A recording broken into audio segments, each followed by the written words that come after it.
The bass thumped through the floorboards, vibrating up my legs as I balanced the tray of drinks. 3 whiskeys neat, 2 vodka sodas, and something blue in a martini glass that cost more than I'd make in tips tonight. The air was thick, cologne, perfume, cigarette smoke, and desperation, all mingling into the distinct scent of Obsidian, the most exclusive nightclub in the city. Table 7. Don't spill. Marco barked as he passed, his shoulder brushing mine roughly. I steadied the tray against my hip, ignoring the ache in my feet from the mandatory 6-inch heels we cocktail waitresses had to wear. 6 hours into my shift, and I still had 2 more to go. My phone vibrated in my pocket. The hospital again. I couldn't answer now. Mom would understand. She always understood, even when she shouldn't have to. I wove between tables, past men in tailored suits who never looked at my face, and women draped in diamonds who never saw me at all. Obsidian's clientele lived in a different world than mine, one where medical bills didn't pile up on kitchen tables, and where mothers didn't need experimental treatments insurance wouldn't cover. "Your drinks, gentlemen," I said, setting each glass down carefully on the black marble tabletop. The men at table 7 were regulars, middle-aged with heavy watches and heavier wallets. They tipped well when they were winning at the casino upstairs, poorly when they weren't. "Thank you, doll," one of them said, sliding a 50 across the table without looking up from his phone. "Keep the change." I slipped the bill into my apron pocket, murmuring thanks to a man who'd already forgotten I existed. As I turned to leave, the air in the club shifted. I felt it before I saw anything. A collective intake of breath, conversations dropping to murmurs, the DJ seamlessly transitioning to a different track. The crowd parted like dark water, and 3 men moved through the space that opened for them. 2 were clearly security, broad-shouldered in black suits with telltale earpieces and expressionless faces that scanned the room continuously. But it was the man between them that caused the atmosphere to change. He wasn't exceptionally tall, but he moved as if the world bent around him, rather than the other way around. Dark hair cut close at the sides, but longer on top, jawline sharp enough to cut glass, and eyes that seemed to absorb light rather than reflect it. His suit was clearly bespoke, the kind of subtle wealth that didn't need to announce itself. I'd worked at Obsidian for 7 months, and had never seen him before, but I knew immediately who he was. Everyone did. Dante Russo, owner of the club, owner of most of the neighborhood, the kind of man people spoke about in whispers. I turned away quickly, heading back to the bar. Survival instinct, maybe, like not staring directly at a predator in the wild. Elena, another waitress, grabbed my arm as I reached the service bar. "Do you see who just walked in?" Her voice dropped to a whisper. "That's him. That's Russo." "I know," I said, pulling my arm free. "Can you cover section 3 for a minute? I need to check my phone." "Are you crazy?"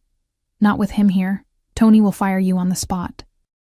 "It's the hospital," I said, and her face softened immediately.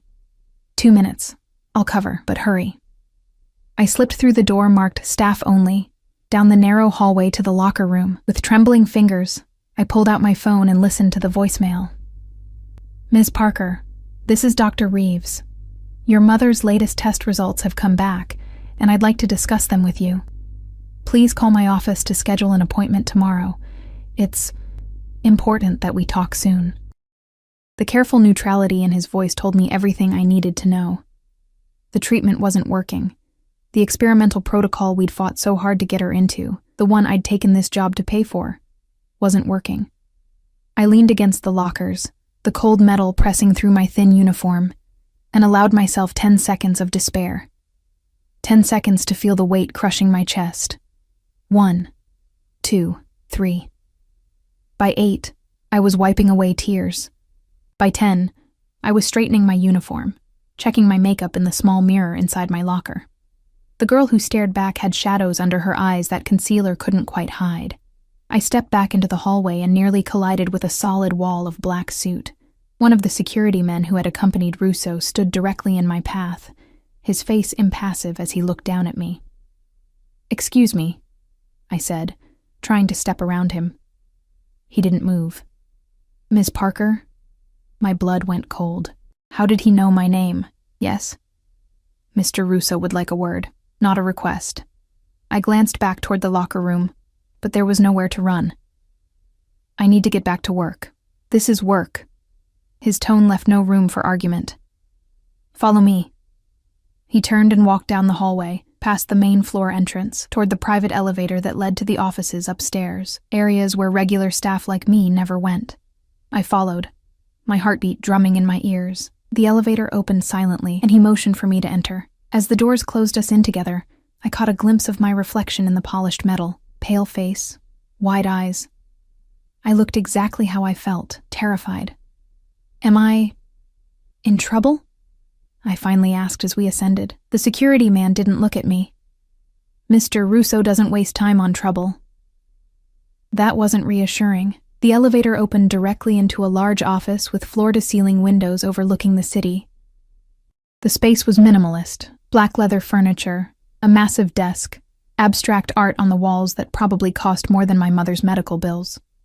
Dante Russo stood with his back to us, looking out at the city lights, a tumbler of amber liquid in his hand. The security man gave me a slight push forward, then retreated, leaving us alone as the elevator doors whispered shut.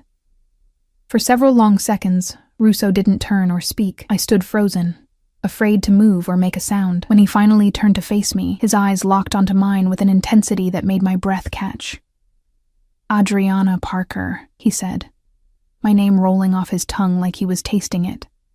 24 years old, English literature major who dropped out in your final year when your mother got sick, working 3 jobs to pay for her treatment, living in that rundown apartment building on Westfield Avenue, the one with the broken security door and the super who never fixes the heating. Each word felt like a physical touch, invasive and intimate. He knew everything about me. Why did he know everything about me? How do you... I make it my business to know who works for me, he said, setting his glass down and moving closer, especially when they catch my attention. He circled me slowly, like a shark circling prey. I kept my eyes fixed ahead, afraid to follow his movement. And you, Miss Parker, have caught my attention. I don't understand, I whispered, hating how small my voice sounded. He came to stand in front of me, close enough that I could smell his cologne, something expensive and subtle, nothing like the overpowering scents the men downstairs bathed in. 7 months you've worked here, never late, never complained, taking every extra shift offered, fending off advances from clients with a smile that never quite reaches your eyes. My face burned. He'd been watching me. All this time he'd been watching me. I need this job, Mr. Russo. Dante, he corrected softly. And yes, you do. For your mother's treatments, the ones that aren't working. I flinched as if he'd struck me. How could he possibly know about the voicemail I'd just received? It's written all over your face, he said, answering my unspoken question. You received bad news tonight. I said nothing, blinking rapidly to hold back tears. I have a proposition for you, Adriana. There was something in his voice, a softness that hadn't been there before. When I finally dared to look up, the intensity in his dark eyes made me shiver. I swallowed hard. Whatever you're suggesting, don't insult me. His voice hardened instantly. If I wanted that kind of arrangement, there are plenty of women downstairs who would happily oblige. My cheeks burned with shame. My apologies, I whispered.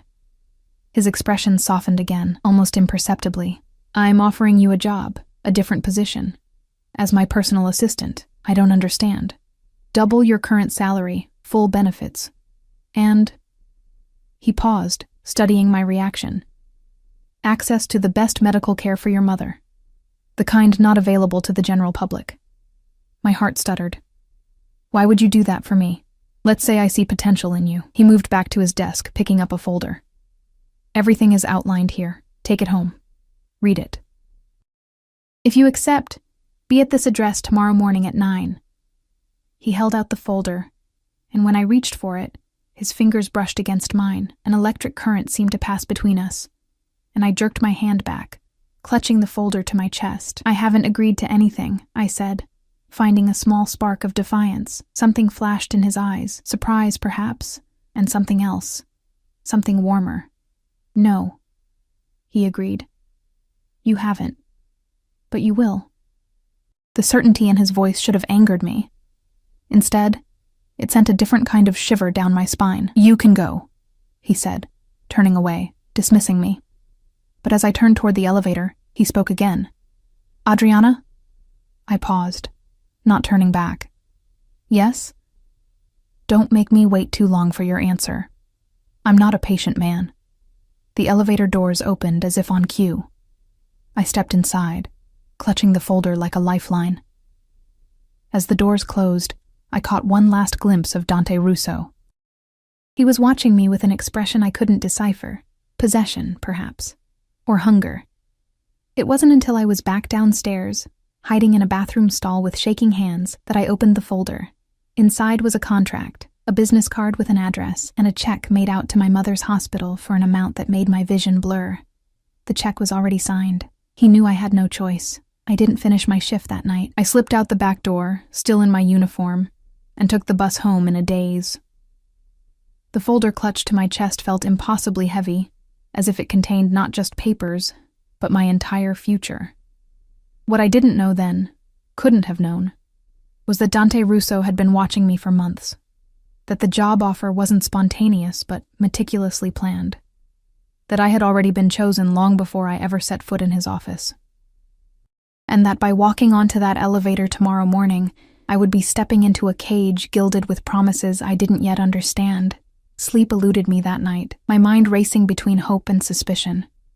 By dawn, I'd convinced myself a dozen times to take the offer, and a dozen more to run as far from Dante Russo as possible. But every time I closed my eyes, I saw my mother's face, gaunt and pale against hospital sheets, still smiling bravely for my benefit. Morning light filtered through my thin curtains as I stood in front of the mirror, scrutinizing my appearance. I'd chosen my most professional outfit, a navy pencil skirt and white blouse I'd worn to college interviews years ago. The clothes felt like a costume, an attempt to look like someone who belonged in Dante Russo's world. The address on the card led me to a sleek high-rise in the financial district, the kind of building where you needed a key card just to enter the lobby. I stood outside, clutching my worn handbag, gathering courage. "Ms. Parker," I startled at the voice behind me. The same security man from last night materialized at my shoulder, his expression unchanged. "Good morning," I managed. He didn't respond, merely held the door open. Inside, he guided me to a private elevator, different from the one at the club, but equally intimidating. This one required a fingerprint scan, which he provided without comment. "Mr. Russo is expecting you," he finally said as the doors closed. It was the most words I'd heard from him at once. The elevator opened directly into a penthouse apartment so vast it took my breath away. Floor-to-ceiling windows showcased panoramic views of the city, the morning sun glinting off glass and steel. The space was minimalist but luxurious. Italian leather, marble surfaces, and art that probably belonged in a museum. "You're punctual. I appreciate that." Dante Russo's voice came from behind me. I turned to find him watching me with those same intense eyes that had haunted my dreams last night. He wore a charcoal suit that fit him like armor, a subtle contrast to the man I'd seen in the club. Daylight softened none of his edges. "I said 9 o'clock, I replied, aiming for confident but hearing the tremor in my voice. Most people arrive early when they're nervous. He gestured toward a dining table where breakfast was laid out. "Have you eaten?" I shook my head, suddenly aware of the emptiness in my stomach. I'd been too anxious to eat. "Sit," he commanded softly. Not a request. I obeyed, perching on the edge of a chair as he took the seat opposite.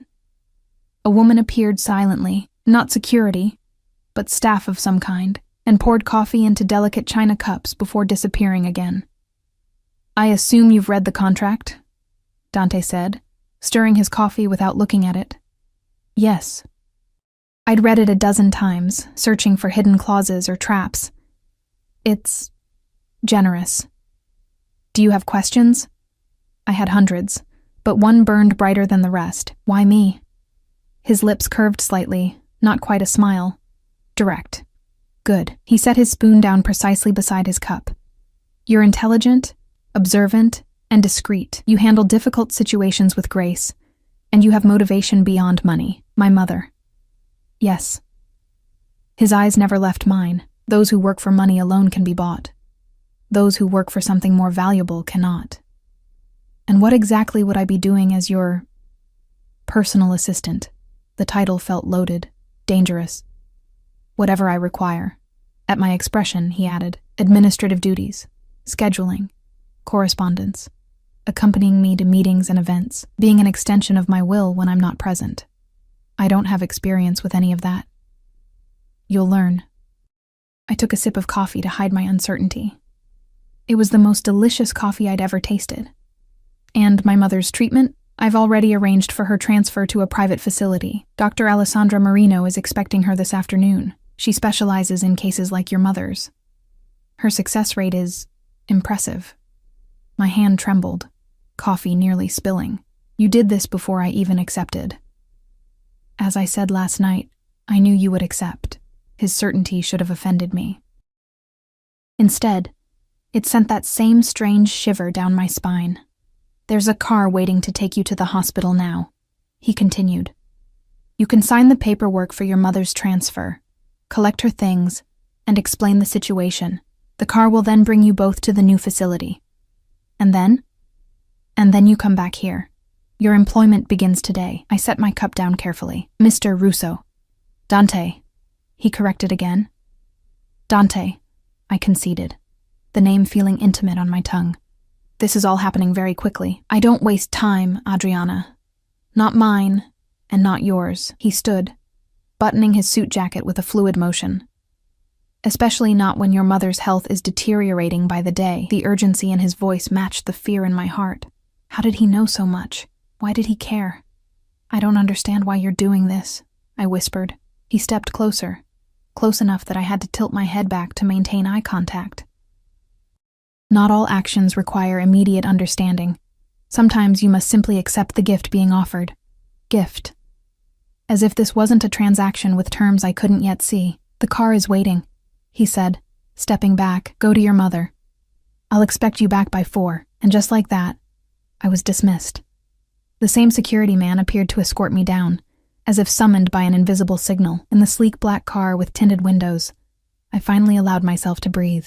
The driver remained silent as we navigated through morning traffic toward the hospital, where my mother had spent the last 9 months of her life. The hospital corridors felt different today.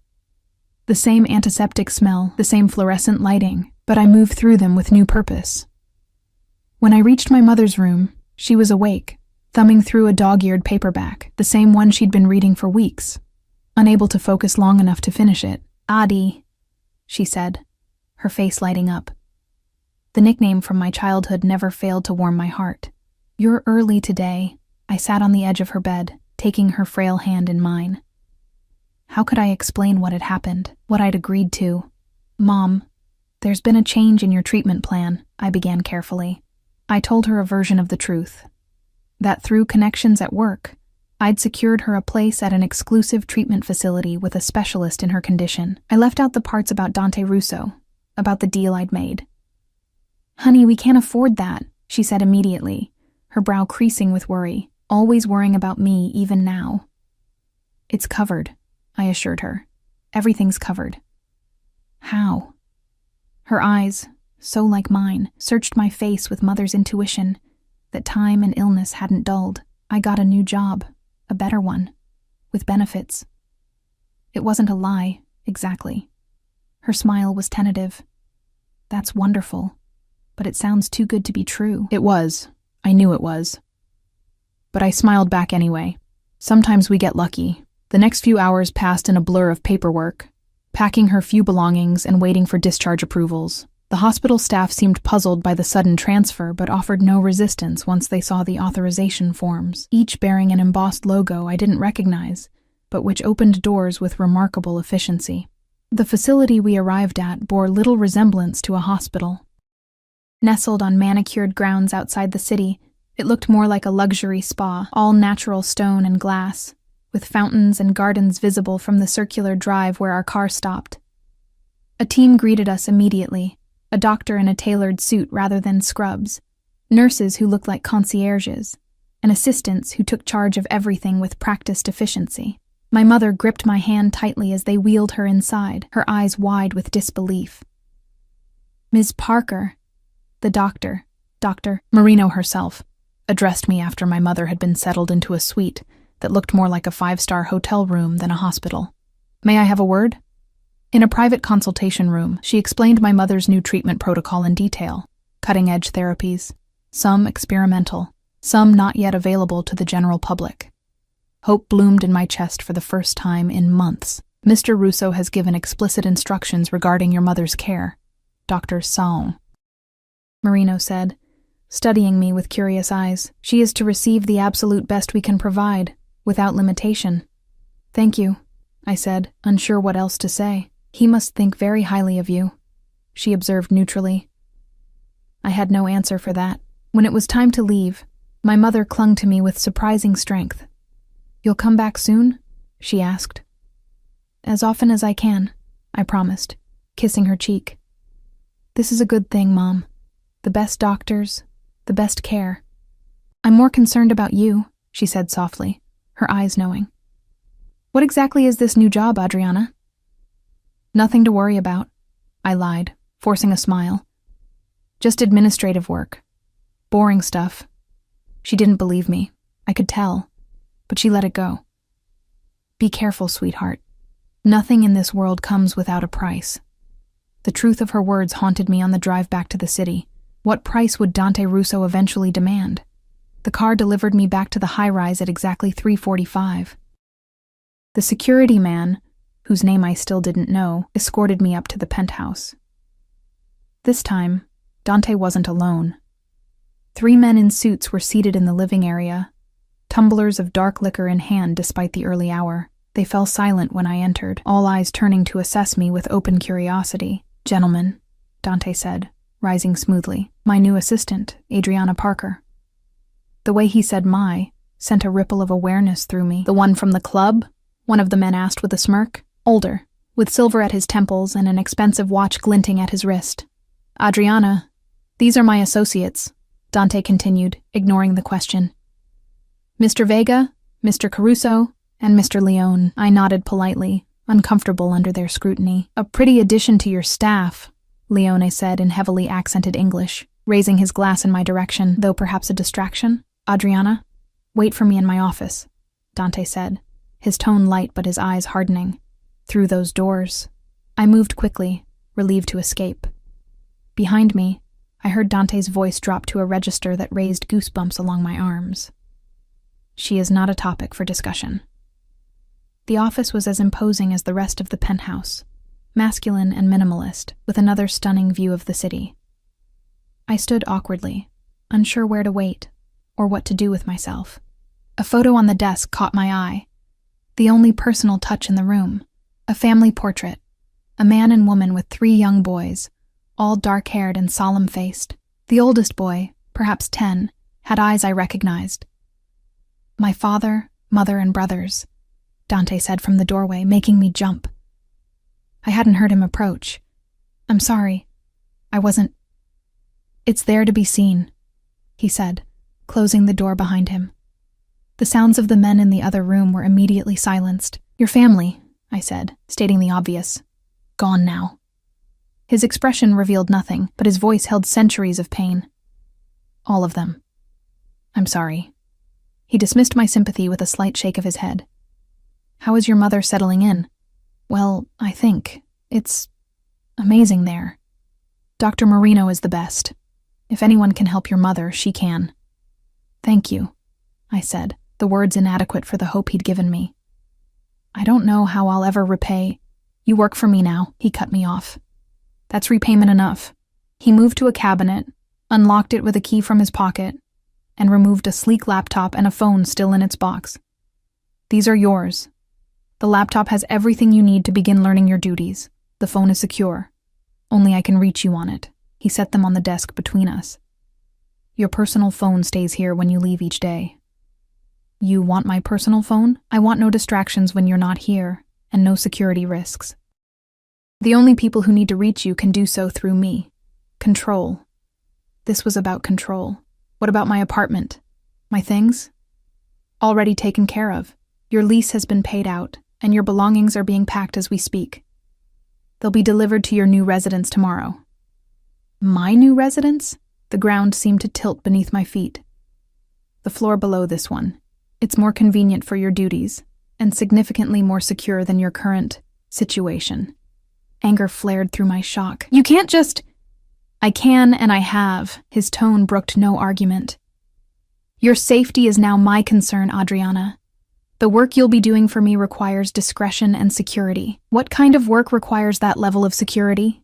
I demanded, finding courage in indignation. He studied me for a long moment, then gestured for me to sit. I remained standing. What do you know about me, Adriana? About what I do? You own the club, I said carefully.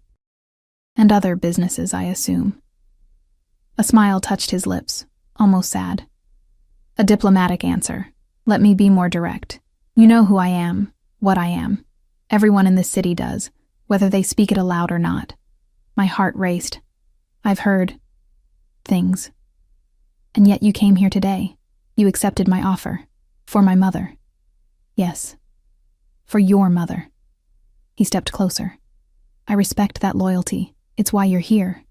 But understand this. From this moment forward, that same loyalty belongs to me. My business, my secrets, my interests are now yours to protect.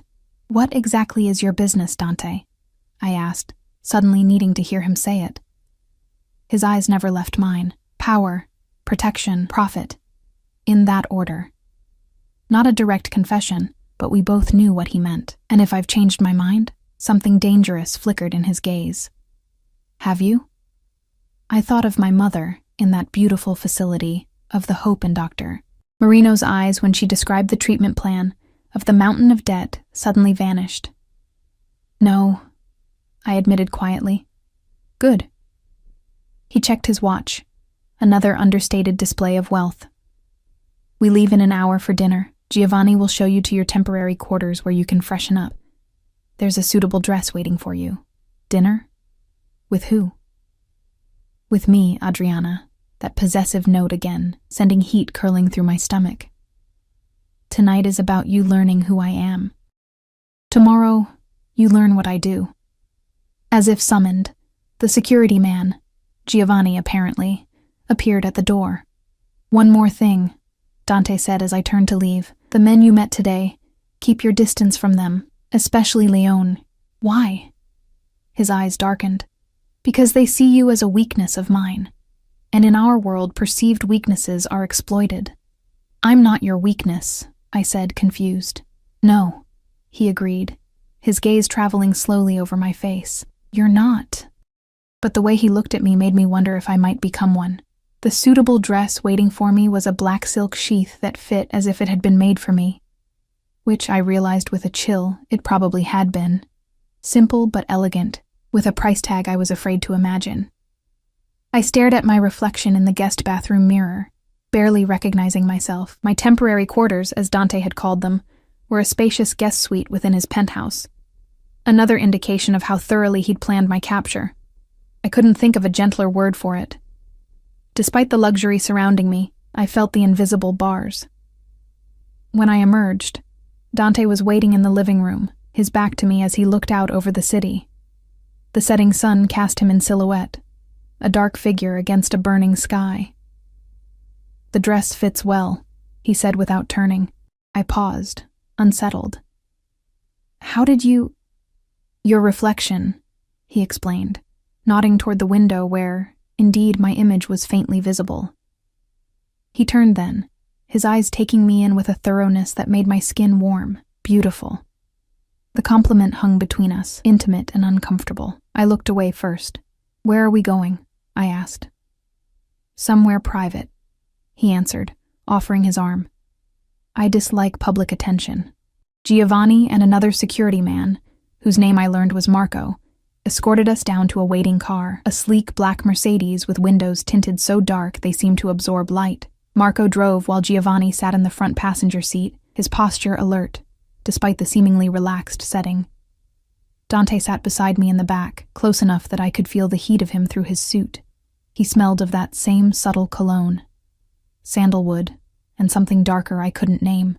You have questions, he said as we pulled into traffic. Not a question. I had hundreds, but settled on the most immediate. How did you know my dress size? A slight smile. I know many things about you, Adriana. Your dress size is among the least interesting. That didn't answer my question, but I moved on. How long have you been watching me? Since your second week at Obsidian. He said it casually, as if admitting to long-term surveillance was perfectly normal. You caught my attention when you handled a situation with a particularly difficult client. He'd had too much to drink, was becoming aggressive with one of the other waitresses. I remembered the incident. I spilled a drink on him, made it look like an accident. Yes. Most would have called security, created a scene. You found a more elegant solution. The way you diffused his anger, apologized so sincerely he ended up feeling like he'd somehow wronged you. It was artful. It was survival, I corrected. Women in service jobs learn these skills or they don't last. He considered this, nodding slowly. Even more impressive that it came naturally to you. The car turned onto a road leading out of the city, toward the coast. Soon the urban landscape gave way to more exclusive neighborhoods, gated estates set back from the road, hidden behind high walls and security systems. Where are we going? I asked again. My home. I thought the penthouse is one of my residences, yes, but not my home. We drove through wrought iron gates that opened silently at our approach, then up a long winding driveway flanked by old-growth trees. When the house came into view, I couldn't contain a soft gasp. It was a modern fortress, glass and stone, and sharp angles perched on a cliff overlooking the ocean. Lights glowed warmly from within, illuminating multiple levels, and what appeared to be a sprawling terrace. The grounds around it were immaculate, with security features cleverly disguised among the landscaping. Marco pulled up to the front entrance, where a middle-aged woman in a simple black dress waited. Giovanni exited first, scanning the area before opening Dante's door. The choreography was practiced, protective. Adriana, this is Mrs. Russo, Dante said as we approached the woman. My mother's cousin. She oversees my household. The woman's eyes assessed me quickly, revealing nothing. Welcome, Miss Parker, she said, her accent similar to Dante's but heavier. Dinner is prepared. Inside, the house was a study in contrasts. Cold modernism softened by touches of old-world elegance. Art that belonged in museums hung casually on walls. Antique furniture sat alongside contemporary pieces. The overall effect was disorienting, like stepping between centuries. This has been in my family for 3 generations, Dante explained as we moved through the space. Though I've made significant modifications. I could only imagine what kind of modifications a man like Dante Russo would make to a family estate. Security systems, certainly. Perhaps escape routes. Maybe even the kinds of rooms no one spoke about. Dinner was served in a dining room with a wall of glass overlooking the ocean. The table was set for 2, with fine china and crystal that caught the light from the chandelier above. Mrs. Russo supervised 2 young men who served us silently, some sort of fish I didn't recognize, prepared simply but exquisitely, paired with wine that probably cost more than my monthly rent. You're not eating, Dante observed after several minutes of silence. I forced myself to take a bite, though my appetite had fled. It's delicious, I said truthfully. But you're distracted. His perception was unnerving. Ask what you want to know, Adriana. Tonight is for honesty between us. I set down my fork. What do you want from me? He took a sip of wine, considering. Loyalty, discretion, intelligence. And nothing more? His eyes met mine over the rim of his glass. Would it bother you if there were more? Heat crept into my cheeks. I'm not. That is. I know what you're not, Adriana, he said softly. You're not for sale. Not in that way. I've made that clear from the beginning. Relief and something like disappointment mingled uncomfortably in my chest. Then why am I here? In your home? Wearing clothes you provided? Eating at your table? This feels very personal for a business arrangement. Because it is personal, he said simply. Everything I do is personal. I don't separate business from the rest of my life the way some men do. And what is your business, exactly? I pressed, emboldened by the wine and his apparent openness. You own the club, But that's not all. No, he agreed. That's merely the most visible part. I have interests in real estate, shipping, private security, and several other ventures. Some legitimate, some less so. The casual admission hung between us. And which will I be involved in? All of them, eventually. You'll learn each part of my operation, beginning with the legitimate businesses. As you prove yourself, your responsibilities will expand. Into the less legitimate areas? I said, not a question. Yes. No apology, no attempt to soften it. Does that trouble you? I thought about it honestly. I don't know yet. He seemed to appreciate the honesty. A fair answer. I don't expect blind allegiance, Adriana. I expect you to question, to think for yourself. That's why you're here. I thought I was here because you've been watching me for months and decided to... I struggled for the right word. Collect me. Something darkened in his expression. Is that how you see this? As a collection? What would you call it? For both of us. An opportunity. What opportunity do you get from this arrangement? You're already giving me everything. My mother's treatment, a new home, a salary I could never earn otherwise. What do you gain? He leaned forward slightly. Someone I can trust. You don't know me, I countered. I know you better than you might think. His voice lowered. I know you cry in the staff bathroom when you think no one is looking. I know you send flowers to your mother every Sunday, even when you can barely afford rent. I know you keep a journal where you write stories you never show anyone. I know you're smart enough and strong enough to survive in my world without breaking. Each revelation felt like a violation and a caress all at once. He'd been inside my life, my privacy, for months. That's not knowing me, I whispered. That's surveillance. Perhaps, he conceded. But it was enough to make me certain. Of what? That you're exactly what I've been looking for. The intensity in his gaze made me look away, uncomfortable with the weight of expectation I saw there. And if I disappoint you, you won't. The certainty in his voice was maddening. You can't know that. I can. I do. He set down his wine glass with deliberate care. Tell me about your father. The abrupt change of subject caught me off guard. What? Your father. He left when you were young, yes? Pain, old but still sharp, twisted in my chest. He died when I was 12. Something shifted in Dante's expression. Surprise, perhaps. The records indicate he abandoned your family. Is that what your surveillance told you? I couldn't keep the bitterness from my voice. My mother let people believe that. It was easier than explaining that he was killed over a gambling debt he couldn't pay. Less shameful, somehow. Understanding dawned in his eyes. I see. And somehow I felt he truly did.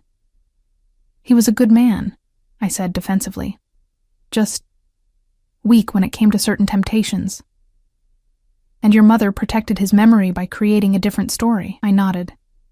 She loved him, despite everything. Love makes us vulnerable, he said, an odd note in his voice. It can be exploited. Is that why you don't have anyone? I asked boldly. To avoid vulnerability. His laugh was unexpected, brief and genuine. What makes you think I don't have anyone, Adriana? My cheeks warmed. I just assumed, because a man in my position seems isolated, or because I've brought you into my home? Both, I thought, but said nothing. I have a family, he said after a moment. Not blood, not anymore. But people I would die for, people who would die for me. That doesn't sound like love, I observed. It sounds like loyalty. Sometimes they're the same thing. He studied me with those dark, inscrutable eyes. Have you ever been in love, Adriana? The question felt intrusive, yet I found myself answering honestly. No, not really. There hasn't been time. Because of your mother's illness. Before that, it was college, working multiple jobs to pay tuition. And now... I gestured vaguely, encompassing our surreal situation. And now you're here, he finished for me. A silence fell between us, not uncomfortable but charged with something I couldn't name. Outside, the ocean crashed against the cliffs below, a constant rhythm like a heartbeat. May I ask you something personal? I ventured after a while. He inclined his head slightly. You may ask. I may choose not to answer, fair enough. I gathered my courage. The photograph in your office, your family. What happened to them? His expression didn't change, but something in his eyes retreated, a door closing. What happened to many immigrant families in this city 20 years ago? They crossed the wrong people. I'm sorry, I said softly. It was a long time ago. Is that why you... I searched for a delicate way to phrase it. Why I became what I am? He finished the thought without rancor. Partially. It's difficult to believe in legitimate authority when it fails to protect those you love. There was a story there, deeper than he was telling, but I sensed pressing further would shut him down completely, and now you're the authority, I said instead. In my world, yes. He reached for the wine bottle, refilling my glass, then his. Which brings us back to why you're here. To help you maintain that authority? To help me expand it. He leaned back, studying me. There are changes coming, Adriana, shifts in the landscape. I need people I can trust absolutely at my side. And you trust me? A cocktail waitress you've known for less than a day?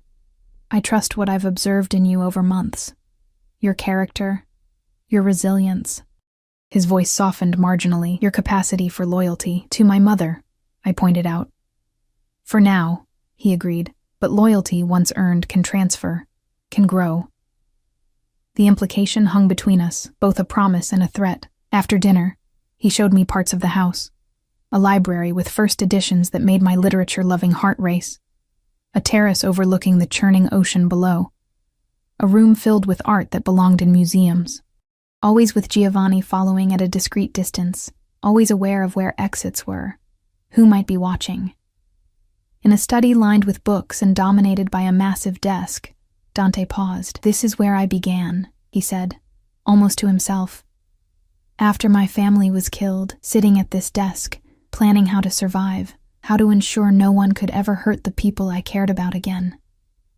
The vulnerability in his voice caught me off guard. How old were you? 17, he said. The oldest son. The only survivor. I couldn't imagine it. The weight of such loss, such responsibility at that age. You were just a boy. Boys become men quickly when necessary. He turned to face me, something fierce in his gaze. Remember that, Adriana. Whatever else you hear about me, whatever truths you discover as we work together, remember that everything I've built began here, with a promise to protect what's mine. The possessive way he said it sent a shiver through me. On the drive back to the city, I watched the lights of other lives blur past the tinted windows. Dante sat beside me, silent, but present in a way that filled the space between us. Not touching, yet I felt him everywhere. Why did you really bring me to your home? I asked as we neared the city limits. You could have told me all this at the penthouse. He considered the question for a moment. I wanted you to see where I come from, who I am when I'm not performing for others. And who is that? He turned to look at me, moonlight casting half his face in shadow. Someone who recognizes himself in you. The words stayed with me as we ascended to the penthouse, as he showed me to the guest suite where I would spend my first night in captivity. Gilded, comfortable captivity, but captivity nonetheless. Rest well, he said at the door. Tomorrow your real work begins. Dante, I called as he turned to leave. He paused, looking back. May I call my mother? To say goodnight? Something softened in his expression. Of course. Use the secure phone I gave you. It's already programmed with her number at the facility. When he was gone, I sat on the edge of the obscenely comfortable bed, turning the phone over in my hands. This small concession, allowing me to call my mother, seemed significant somehow. A gesture of understanding, perhaps. Or just another way to remind me of his power over the things I cared about most. My mother answered on the second ring, her voice stronger than I'd heard in months. Adriana, is everything okay? Everything's fine, Mom, I assured her. I just wanted to hear your voice. How are you settling in? This place is unbelievable, honey. The doctor spent an hour with me today. A whole hour. And the food. She laughed softly. I actually have an appetite for the first time in months. Relief washed through me, momentarily drowning out my doubts. That's wonderful. But I'm worried about you, she continued, her tone shifting. This new job. There's something you're not telling me. My mother had always seen through me. It's complicated, I admitted, but it's a good opportunity. Really good. Is it safe? She asked directly. I thought of Dante's watchful security, of the way his mere presence commanded respect or fear.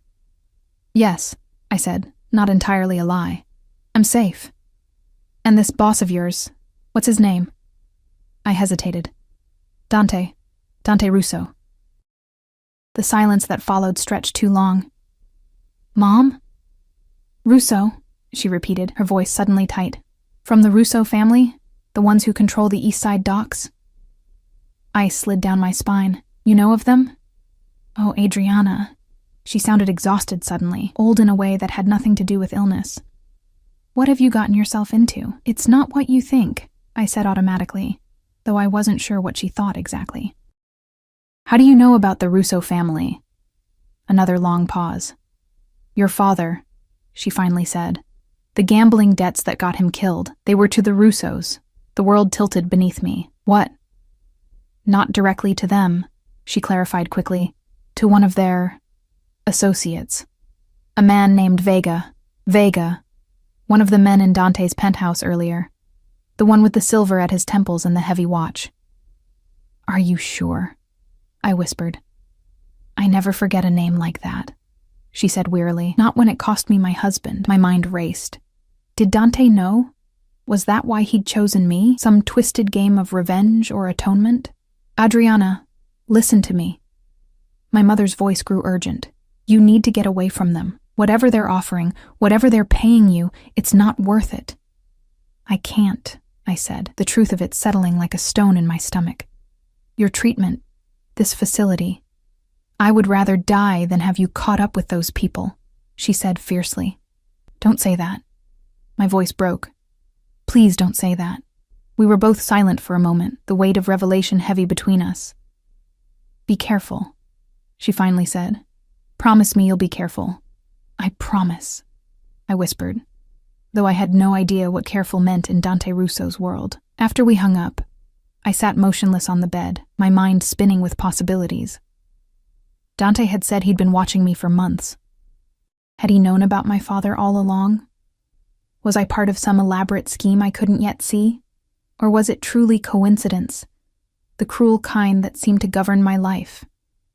I wouldn't sleep tonight, I knew, not with these questions burning through me.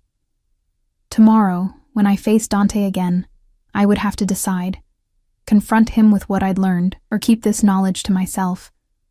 A small piece of power in a game where I had none. For now, I sat in the luxury he'd provided, feeling more trapped than I'd ever felt in my life. Dawn found me curled in a chair by the window, watching the city emerge from darkness. I hadn't slept.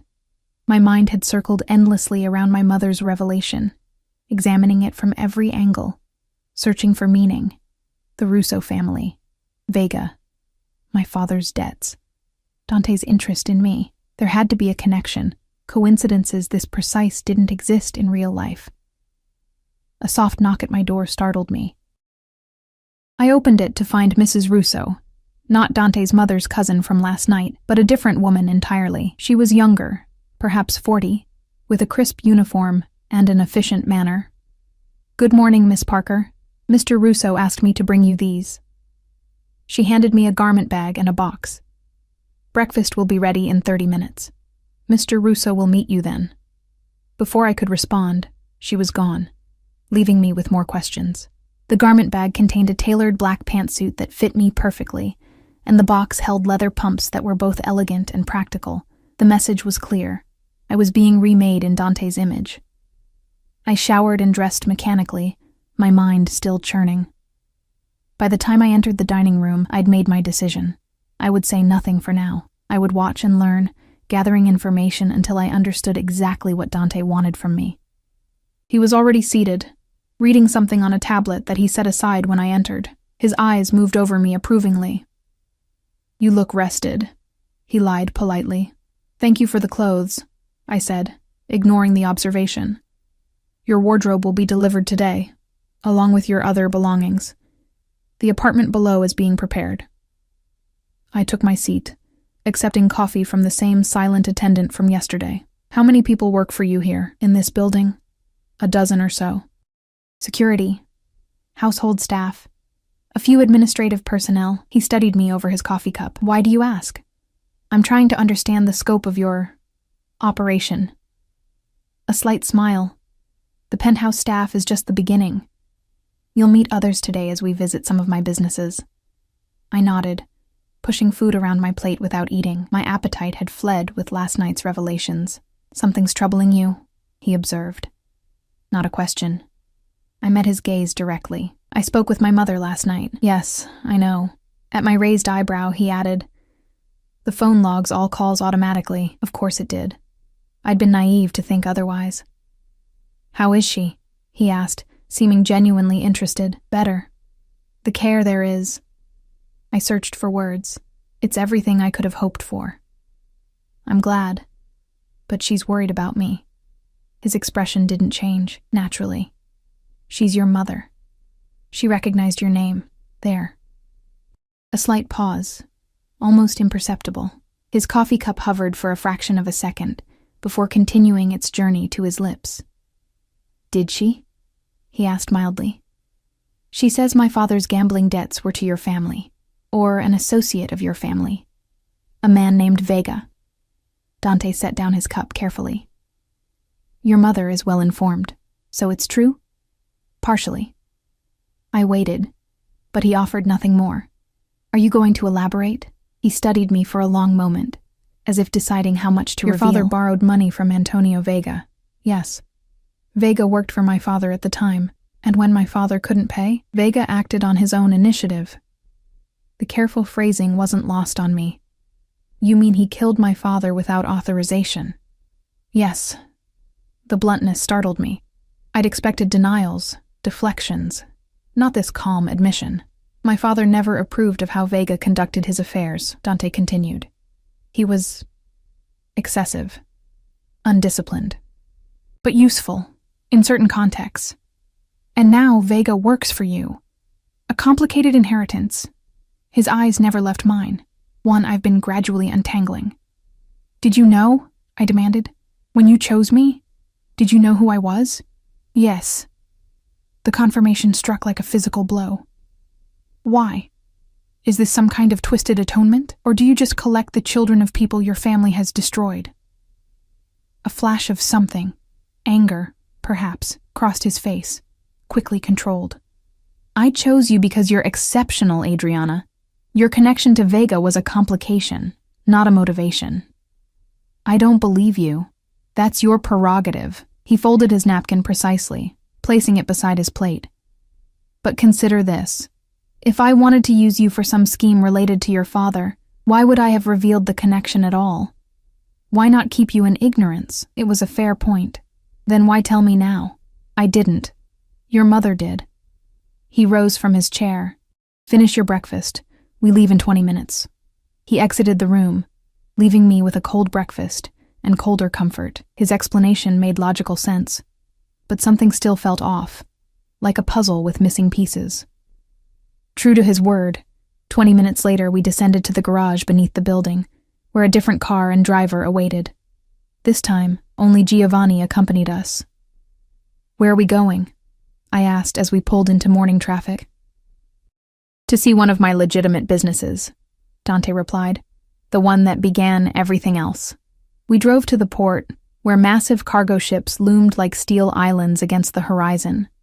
The car passed through multiple security checkpoints before stopping at a modern building overlooking the docks.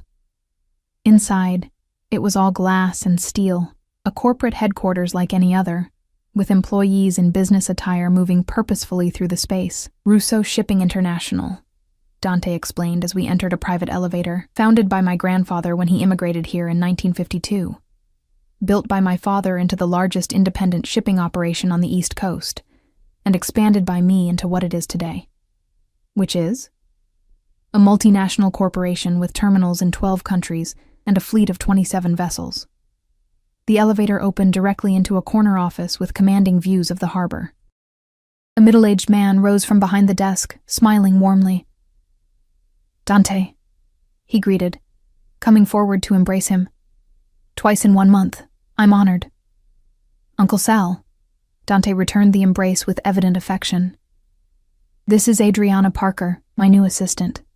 The older man turned to me with curious eyes. Ah, the famous Adriana. A pleasure to meet you. Famous? I wondered how many of Dante's people had been briefed about me. Adriana, this is Salvatore Costa, my father's oldest friend and the current CEO of Russo Shipping. Figurehead CEO, the older man corrected good-naturedly. Everyone knows who really runs things.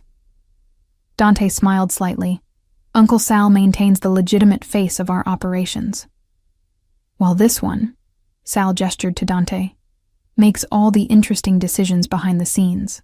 Come, sit, tell me how I can help with your education today. We spent the morning there, with Sal patiently explaining the intricacies of international shipping, logistics, import regulations, and the complex web of relationships that kept goods flowing through the port. I took notes on the tablet Dante had provided, asking questions when appropriate. It was normal, corporate, nothing like what I'd expected from my first day working for a man I knew to be involved in organized crime.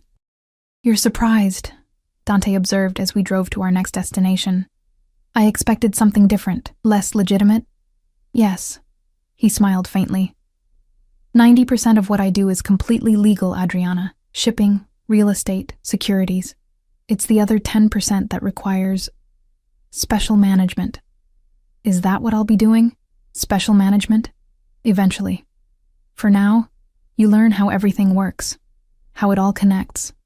Our next stop was a construction site downtown, where a luxury high-rise was taking shape. We met with architects, contractors, and city inspectors, all of whom treated Dante with a deference that bordered on fear. Again, everything appeared legitimate on the surface, though I noticed how certain conversations halted when we approached, how some men wouldn't meet Dante's eyes. After lunch at an exclusive restaurant where the owner himself served us and refused to accept payment, we visited a private bank where Dante introduced me to financial advisors who managed what he called his public portfolio. The numbers they casually discussed made my head spin. By late afternoon, I was exhausted and overwhelmed by the scope of Dante's empire. We returned to the penthouse, where he led me to a home office I hadn't seen before. Your workspace, he explained. When we're not out in the field, the office was smaller than his, but equally well appointed, with a desk positioned to face the door rather than the window. A security measure, I realized. A laptop sat ready, along with several folders. These contain the basics you'll need to understand my operations, he said, gesturing to the folders. Company structures, key personnel, financial channels. Study them tonight. Tomorrow we'll continue your education. I sank into the chair, suddenly aware of how little I'd slept. It's a lot to absorb. You'll manage. There was that certainty again. Any questions from today? Dozens, I admitted. But I'm not sure where to start. He leaned against the desk, closer than necessary. Start with what's bothering you most. I looked up at him, finding courage. Vega, if you know he killed my father, why do you still work with him? Something cold flickered in Dante's eyes. Who says I do? He was in your living room yesterday. Keep your friends close, he said softly. And your enemies closer. The implication hung between us. He's your enemy? Let's say we have a complicated relationship that is nearing its natural conclusion. A chill ran through me. What does that mean? It means you should stay away from him, as I advised yesterday. He straightened, moving toward the door. Study those files. We'll speak more tomorrow. Dante, I called as he reached the doorway. He paused, looking back. Where do I fit in all this? Really? He considered the question seriously. Right now? Nowhere. You're learning, observing.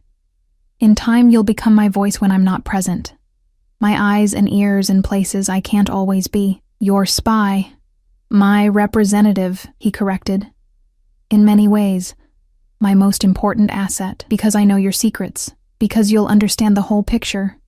Few do. After he left, I opened the first folder, trying to focus through my exhaustion. Organization charts, financial statements, property holdings. On paper, Dante Russo was a successful businessman with diverse interests and considerable wealth. Nothing indicated the other 10% he'd mentioned. I was halfway through the second folder when my secure phone rang. My mother's facility. "Hello?" I answered anxiously. "Miss Parker, this is Dr. Marino." My heart lurched. "Is everything all right?" "My mother is doing well," she assured me quickly. "Very well, in fact. Her response to the initial treatments has been most encouraging. Relief flooded me. That's wonderful. I'm calling because she's been asking to see you. I understand your new position keeps you busy, but perhaps you could visit tomorrow, even briefly?" "Of course," I said immediately. "I'll speak to Mr. Russo." "No need," Dr. Marino said smoothly. "He's already approved it. A car will collect you at 10 tomorrow morning." Of course he had. Nothing happened in my life now without Dante's approval. The thought should have angered me more than it did. After the call, I forced myself to finish reviewing the files, making notes on questions to ask. Around 8, Mrs. Russo, the younger one from this morning, appeared with dinner on a tray. "Mr. Russo sends his apologies," she explained. "He was called away on business." I was secretly relieved. The day had been intense enough without more one-on-one time with Dante and his penetrating gaze. After eating, I explored my temporary quarters more thoroughly. The guest suite included a bedroom, bathroom, and small sitting area, all appointed with the same understated luxury as the rest of the penthouse. My meager belongings had been arranged neatly. Clothes hung in the closet, books stacked on the nightstand, even my worn stuffed rabbit from childhood placed carefully on the bed. The intimacy of it, someone handling my things, knowing what mattered to me, made me shiver. I picked up the rabbit, a gift from my father on my 8th birthday. Had Dante seen it? Had he known what it meant to me? I fell asleep clutching it, a child's talisman against the unknown darkness. The nightmare came swiftly, my father falling, blood blooming across his chest, Vega's face morphing into Dante's, then back again. I woke, gasping, sheets twisted around me, the city lights casting harsh shadows across the room. "Easy," a voice said from the darkness. "You're safe." I jerked upright, heart hammering. Dante sat in a chair near the window, watching me. In the dim light, he looked almost ethereal. A guardian angel or a demon, I couldn't decide which. "What are you doing in here?" I demanded, pulling the sheets higher. "Security alerted me that you were in distress." His voice was calm, matter of fact. "You were crying out." I touched my cheeks, finding them wet. "So you just came in? Without permission?" "Your safety is my concern now, Adriana. That includes nightmares. I don't need you to protect me from dreams." He remained still, watching me with those impossible-to-read eyes. "What were you dreaming about?" "Nothing," I lied. "Your father," he guessed accurately. "And Vega." I looked away. "Please leave. Adriana." Something in his voice made me meet his gaze again. "I give you my word, Vega will never harm you. No one will, while you're under my protection. Is that supposed to comfort me, that I've traded one captor for another?" He stood slowly, moving to the edge of the bed. In the darkness, his presence felt overwhelming. "Is that how you see me? As your captor? What else should I call someone who's arranged every aspect of my life without my consent? Who monitors my calls and enters my room while I sleep? Protector," he suggested softly. "Ally." "Perhaps one day, friend. Friends don't own each other," I whispered. He reached out, his fingertips brushing my cheek so lightly I might have imagined it. "Get some rest. The car will take you to see your mother at 10. After he left, I sat awake for a long time, my skin burning where he'd touched me. Morning brought clarity, or at least the semblance of it. I showered and dressed in clothes that still felt like a costume, a simple blue dress from my new wardrobe, elegant but understated. As promised, a car waited downstairs at 10, with Giovanni at the wheel. "No escort today?" I asked as we pulled away from the building. "Mr. Russo has meetings," Giovanni replied, the most words I'd heard from him at once. "I'm to remain with you at the facility." The drive to my mother's treatment center took nearly an hour, giving me time to gather my thoughts. I needed to warn her to be careful what she said. If my phone was monitored, The facility was surely under Dante's surveillance as well. My mother was sitting in a garden courtyard when I arrived, color in her cheeks that I hadn't seen in months. She rose to embrace me, and I was shocked by the strength in her arms. "You look better," I said, blinking back tears. "I feel better," she replied, holding me at arm's length to examine me. "And you look different." "New clothes," I said awkwardly. "Part of the job." We sat on a stone bench beneath a flowering tree, Giovanni standing at a discreet distance that was still close enough to overhear anything said above a whisper. "He's one of them?" my mother asked quietly, nodding toward Giovanni. I nodded slightly. "We should be careful what we discuss." She squeezed my hand in understanding. "Tell me about your new job then, in general terms." I gave her an edited version of the past 2 days. Administrative assistant to a businessman with diverse interests, learning the ropes of his organization, living in a company apartment for convenience. "And this businessman," she said carefully, "he treats you well?" "Yes," I answered truthfully. "He's been considerate." She studied my face, reading between the lines as mothers do. "But you're not free to leave." I glanced at Giovanni, then back at her. "It's complicated. My position requires certain commitments." "Adriana." She took both my hands in hers. "Whatever they're holding over you, even my life, it's not worth your freedom, your safety." "I am safe," I insisted, "and I'm learning things, important things." "About what happened to your father?" I nodded slightly. "Be careful," she whispered. "These people, their world operates by different rules, different values." "I'm beginning to see that," I admitted.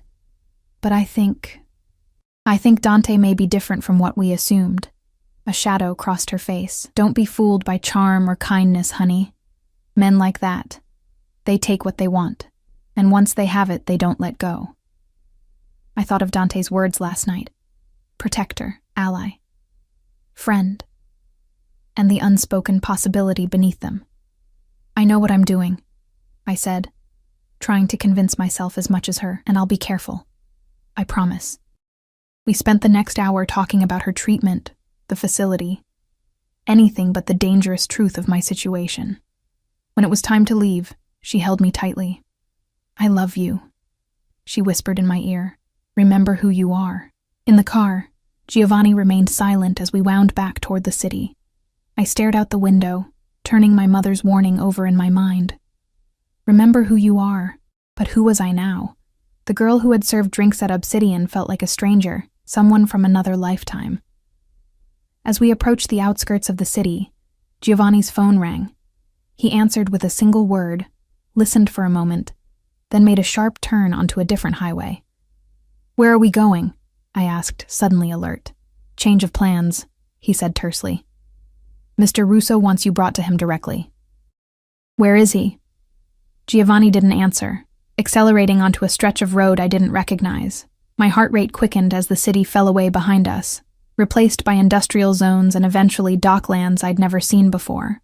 We pulled up to a warehouse complex surrounded by high fences and security cameras. Giovanni flashed an ID at a checkpoint, and heavy gates opened to admit us. The car stopped at a nondescript entrance where Marco waited, his expression grim. "Is something wrong?" I asked as Giovanni handed me over to him. "Inside," was all Marco said, leading me through dim corridors that smelled of salt and metal. We entered a large open space filled with shipping containers. In the center stood Dante, his back to me, facing a man kneeling on the concrete floor. Even from behind, I recognized him. "Vega, Adriana," Dante said without turning, "right on time." Fear crawled up my spine. What's happening? Now he turned, and the expression on his face chilled me to the bone. This wasn't the Dante who'd touched my cheek in the darkness, who'd spoken of protection and alliance. This was someone else entirely, someone with ice in his veins and death in his eyes. "Justice," he said simply. "Long overdue." Vega looked up at me, recognition dawning in his bloodshot eyes. His face was bruised, one eye swollen shut, blood drying at the corner of his mouth. His hands were bound behind his back, his once immaculate suit torn and stained. "You," he croaked. "Parker's girl." A chill ran through me. He knew who I was, Had known all along, perhaps. Adriana, Dante said calmly, as if we were still in his office discussing business. Come here. I moved forward on legs that felt disconnected from my body, stopping a few feet from where Vega knelt. The concrete floor around him was stained with what I tried to convince myself wasn't blood. Do you know why we're here? Dante asked me, his voice eerily gentle. No, I whispered. Closure, he said, circling Vega slowly. For both of us. Vega spat blood onto the concrete. You've lost your mind, Dante. Over this waitress? Dante's hand moved so quickly I barely saw it. A sharp backhand that snapped Vega's head to the side.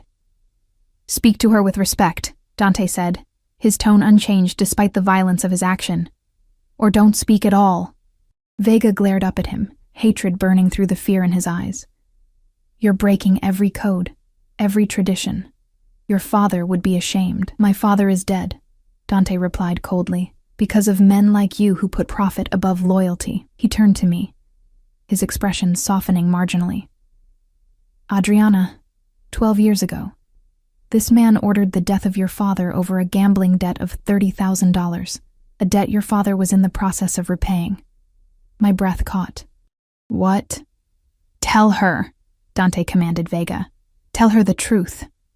Vega's jaw clenched, but something in Dante's gaze made him comply. Your father was making payments, he admitted grudgingly. But he was late. I needed to make an example. You needed to prove yourself, Dante cut in, disgust evident in his voice. A small-time enforcer desperate to impress my father. So desperate you ignored his explicit instructions never to harm families. Never to create widows or orphans unnecessarily. He moved to stand behind me, his presence solid and warm at my back. The same night Antonio Vega had your father killed Adriana, he also ordered the hit on my family. 2 birds, 1 stone. Eliminate a debt that was being repaid too slowly, and remove the Russo family so he could take control of our territory. Vega struggled against his bonds, fury contorting his face. That's a lie. I had nothing to do with your family's deaths. For 12 years I believed that, Dante said, his voice deadly calm. Until last month, when certain evidence came to light, bank transfers, phone records, a deathbed confession from the triggerman himself. My mind was spinning, struggling to process the connections forming. You found this out a month ago. Yes, Dante confirmed. The same week I began making arrangements to bring you into my organization. The timing couldn't be coincidental, so this was about revenge all along, I said, a hollow feeling spreading through my chest. Using me to get to him. Dante stepped around to face me, his dark eyes intense. No, Adriana. This was about justice. For both of us. And protection. For you, I don't understand. Vega discovered I was investigating him, Dante explained. He began looking into my movements, my interests. He found that I'd been watching you. He would have eliminated you simply for being connected to me, just as he once eliminated your father for a trivial debt. So you... What?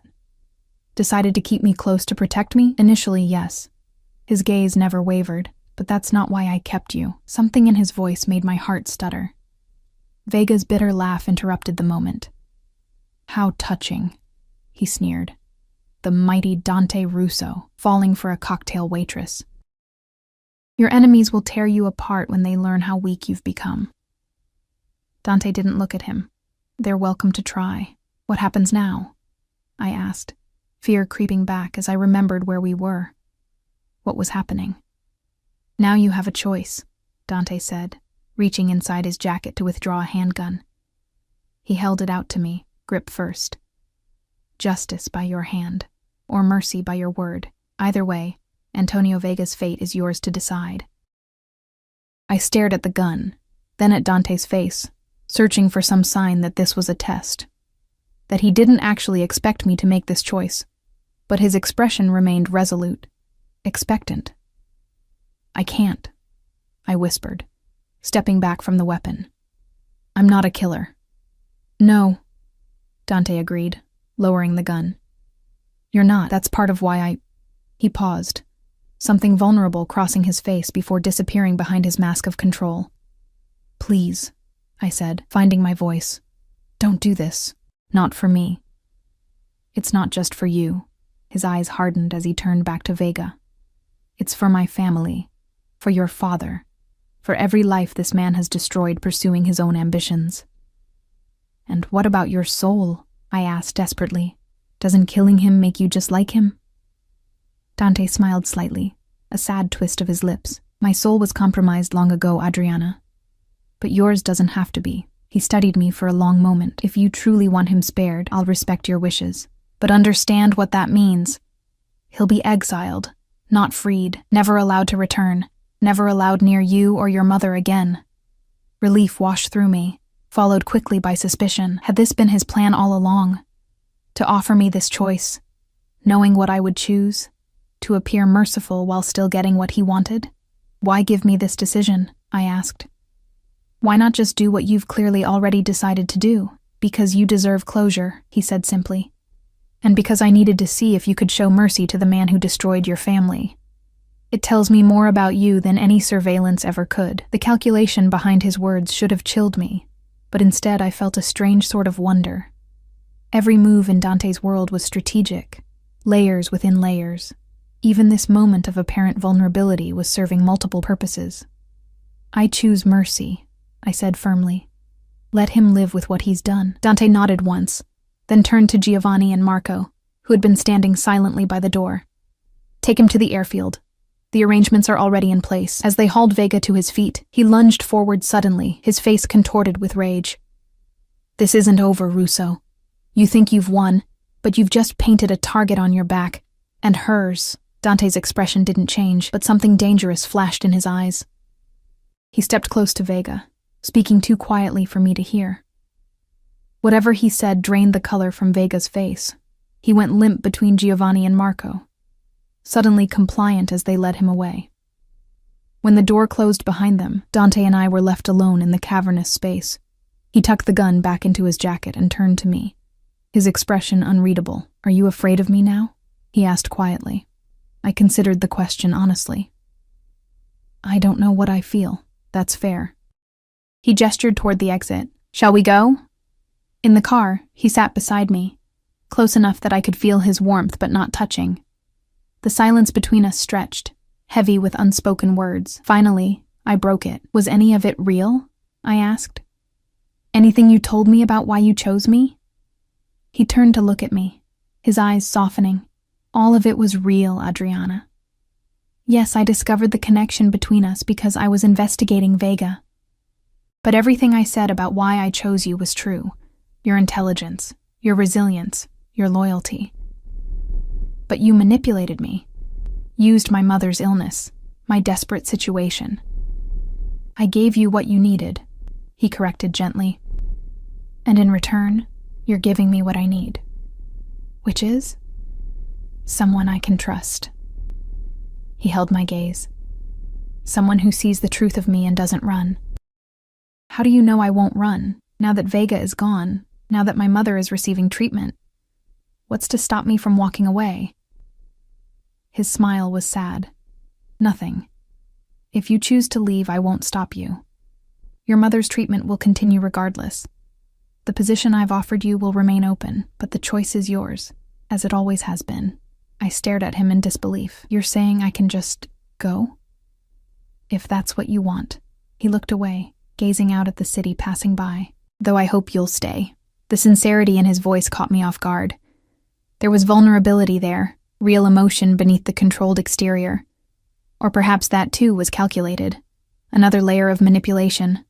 Why would you want me to stay, knowing I've seen this side of you? He was quiet for a moment. Because you've seen this side of me and you're still here. Still asking questions instead of cowering in fear. Still challenging me instead of simply obeying.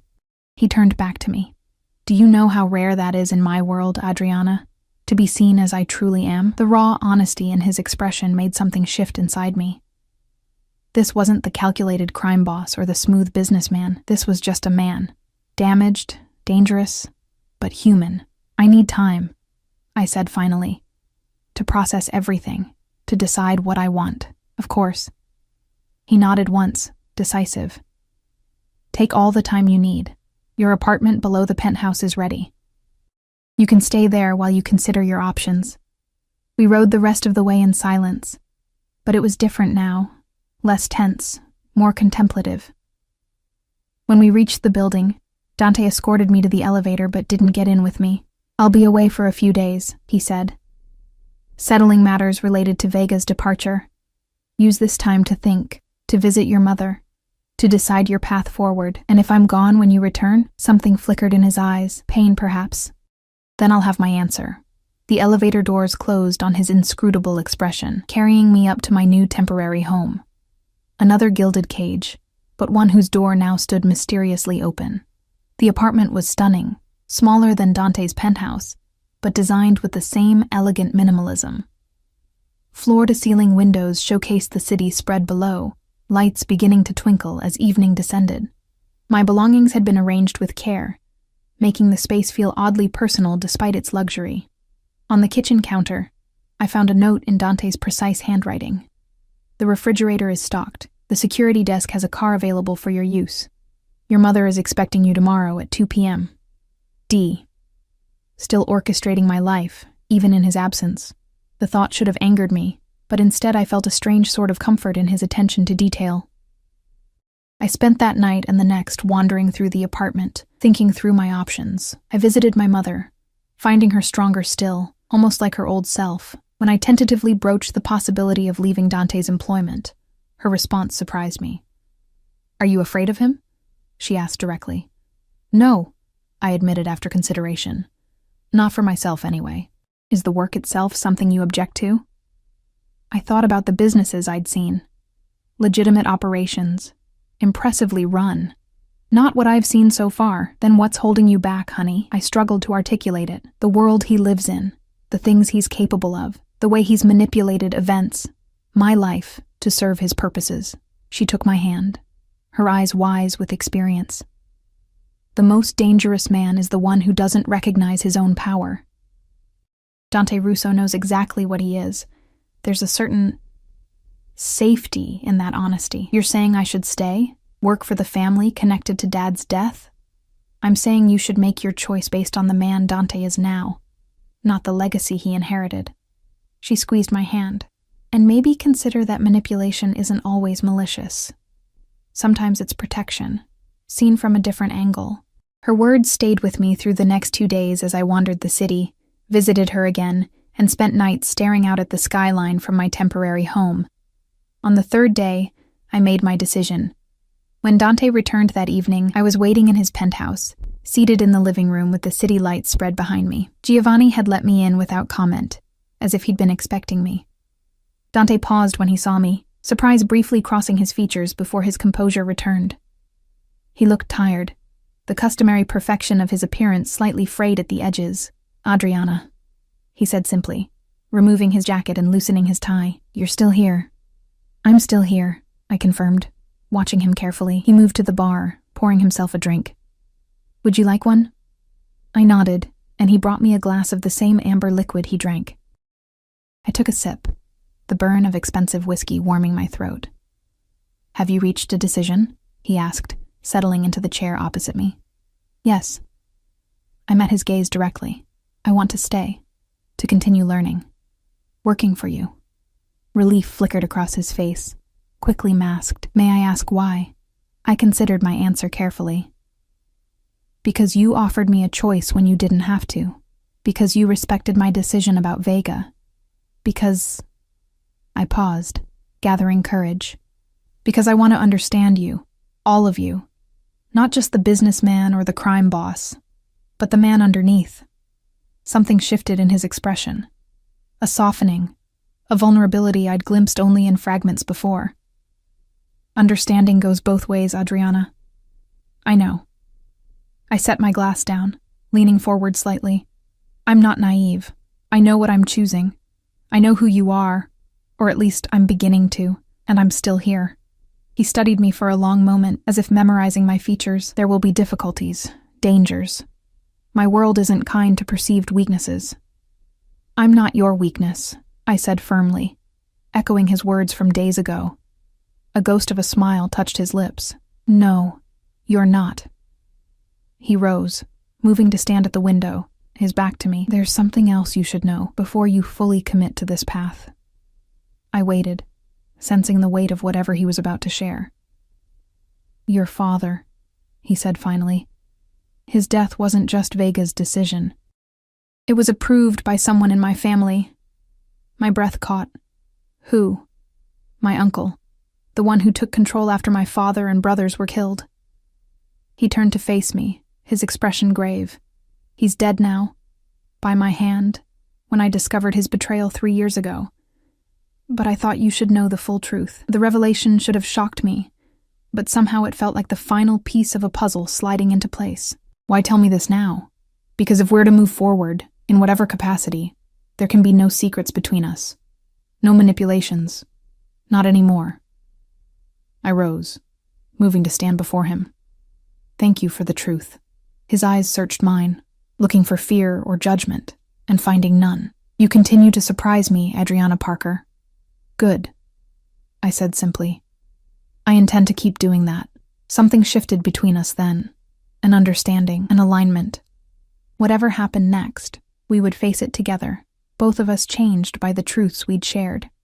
6 months passed in a blur of learning and transformation. I absorbed the intricacies of Dante's empire, the legitimate businesses, and, gradually, the shadows behind them. I accompanied him to meetings, events, negotiations. I learned to read the subtle shifts in his expressions, to anticipate his needs before he voiced them, to represent his interests when he wasn't present. My mother's health improved steadily under Dr. Marino's care. By the 4th month, she was strong enough to move into a comfortable apartment Dante provided near the treatment facility. I visited her weekly, no longer afraid to speak freely about my work, my life, the man who had irrevocably changed both. "He looks at you differently now," she observed one afternoon as we shared tea on her balcony. "How so?" I asked, though I knew what she meant. "Like a man who's found something he thought he'd never have." She studied me over the rim of her cup. "And you look at him the same way." I couldn't deny it. Somewhere amid the danger and intensity of Dante's world, amid the shared confidences and quiet moments, something had shifted between us. Not spoken yet, but present in every interaction. A current of possibility, of connection deeper than employer and employee. On the night marking my 6th month in Dante's service, he invited me to dinner at his cliffside home. Mrs. Russo greeted me with the warmth of familiarity now, and the security team nodded respectfully as I passed. I was no longer an outsider, but part of Dante's inner circle. Trusted, valued, protected. After dinner, we walked on the terrace overlooking the ocean, the night air cool against my skin. Dante was quieter than usual, a tension in his shoulders I'd learned to recognize. "What's wrong?" I asked directly. He smiled slightly. "Your perception continues to improve. You're avoiding the question." He stopped at the terrace railing, looking out at the dark water below. "I received information today about a potential threat, a coalition forming against me, led by former associates of Vega." Fear tightened my chest. "Against you, or against us?" He turned to me, surprise evident in his expression. "Us?" "Your organization, your people." I held his gaze. "Me, all of the above," he admitted, "but primarily targeting what they perceive as my greatest vulnerability." "Me," I said again, understanding dawning. "Yes." His jaw tightened. "They believe that through you, they can control me, hurt me." "Can they?" The question hung between us, heavy with implication. Dante stepped closer, close enough that I could feel the heat of him. "Yes," he said softly, the admission clearly costing him. "They can." I should have been frightened by the confession. Instead, I felt a strange sense of power, not over him, but with him. Balance in what had once been so unbalanced. "What will you do?" I asked. "What I must, to protect what's mine." His eyes never left mine. "But first, I need to know where you stand. What you want." I understood the real question beneath his words. "I want to stay," I said clearly. "With you. Whatever that means. Whatever it costs." Something fierce and tender crossed his face. He raised a hand to my cheek, his touch gentle despite the strength I knew those hands possessed. "Adriana." My name on his lips sounded like a prayer. "Do you understand what you're saying? The choice you're making?" "Yes," I covered his hand with mine, holding it against my face. I've seen all of you now. The businessman, the crime boss, the orphaned boy who built an empire from ashes. I know who you are, what you're capable of, and I'm still here. The last barrier between us dissolved with those words. He drew me closer, his eyes asking a final question that I answered by closing the distance between us. His lips met mine with surprising gentleness, a contrast to the intensity that vibrated through him. When we parted, his expression was transformed, open in a way I'd never seen before, vulnerable in a way perhaps no one had. I will keep you safe, he promised, his voice low and fierce. Always. I know. I smiled slightly. And I'll keep you human. Understanding passed between us. A bargain, a balance. He would protect me from his world. I would protect him from himself. In the weeks that followed, we moved carefully into this new reality. By day, I remained his assistant, professional and focused. By night, we explored the deepening connection between us, learning each other's histories, fears, desires. The threat Dante had mentioned materialized in small ways at first. Business disruptions, minor betrayals by peripheral associates. We weathered them together, my insights often complementing his experience, my perspective softening his more ruthless impulses. When the direct attack finally came, an attempt on my life as I visited my mother, it was Dante's precautions that saved me. The would-be assassins never made it past the security team that had been shadowing me, invisible but ever present that night, as I lay in Dante's arms in his penthouse, the city lights casting patterns across the ceiling. He made a decision. We need to end this, he said, his voice hard with resolve. Permanently. How?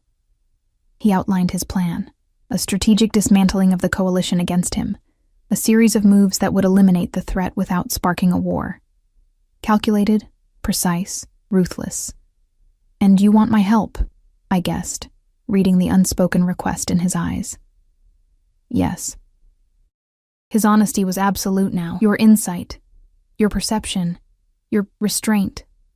I understood what he was asking, not just my assistance, but my conscience, my humanity as a counterweight to his more brutal instincts. I won't become what they are, I said firmly, and I won't let you become that either. Relief softened his features. That's exactly why I need you. Over the next month, we executed the plan together. Where Dante would have struck with overwhelming force, I suggested more subtle approaches. Where I would have shown mercy, he insisted on necessary firmness. Together we found a balance. Justice without cruelty, power without corruption. When it was done, the threat neutralized, the coalition scattered. Dante took me back to his cliffside home. In the library where he had once shown me his beginnings, he knelt before me, taking my hands in his. Marry me, he said simply. No preamble, no flowery speech, just the directness that was so essentially him. Are you sure? I asked, searching his face. Your world is safer with you in it, he finished. Stronger with you beside me, better because of you. I thought of the journey that had brought us here, from cocktail waitress and shadowy boss to partners in every sense. I thought of my mother's words about the honesty of a man who knows his own power. I thought of the balance we'd found together, his darkness tempered by my light, my softness protected by his strength. Yes, I said, the decision feeling like coming home. Yes. The relief and joy that transformed his face made him look younger, unburdened. He pulled me into his arms, holding me as if I might disappear. I love you, he said against my hair, the first time he'd spoken the words. More than I thought possible. I love you too, I whispered back. All of you. 1 year to the day after I first entered Dante's office at Obsidian, we were married in a private ceremony at the cliffside house. My mother, fully recovered and radiant, walked me down the aisle. Dante's loyal inner circle stood witness: Giovanni, Marco, Uncle Sal, Mrs. Russo, alongside my few true friends. As we exchanged vows overlooking the ocean where we'd first acknowledged the truth between us, I reflected on the strange path that had led us here. From a desperate cocktail waitress, unaware of being watched, to the wife and partner of the most powerful man in the city. From a vulnerable girl seeking to save her mother to a woman who had found her own strength. Dante's eyes held mine as he slipped the ring onto my finger, his voice steady with conviction. Where you go, I go. Your enemies are my enemies. Your joy is my joy. Your pain is my pain. From this day until my last. Not traditional vows, but ones that spoke to the reality of our world, the dangers we faced together, the protection we offered each other, the balance we maintained between darkness and light. Where you go, I repeated, meaning every word. Your strength is my strength, your burden is my burden, your heart is my heart, from this day until my last. As his lips met mine, sealing our promise, I knew we had both found something we never expected. Redemption in the most unlikely place, love born from the ashes of vengeance, and a future neither of us had dared to imagine. Together, the man who had once watched me from the shadows now stood beside me in the light. And I, who had once been invisible to the powerful world around me, now helped shape it with compassion and courage. We were not perfect. Dante would always carry darkness within him, and I would always struggle with the moral complexities of his world, but together, we had found balance. Protection without possession, power tempered by mercy, love strong enough to transform us both. And in the end, isn't that what justice truly looks like? Not revenge or retribution, but transformation. The chance to become more than our histories, better than our circumstances, stronger through our union. As we faced our future together, Dante Russo and his unlikely bride, we carried that truth forward into whatever awaited us, that love, when chosen with open eyes and whole hearts, can redeem even the darkest pasts and illuminate the most uncertain futures. Not an ending, but a beginning, our beginning,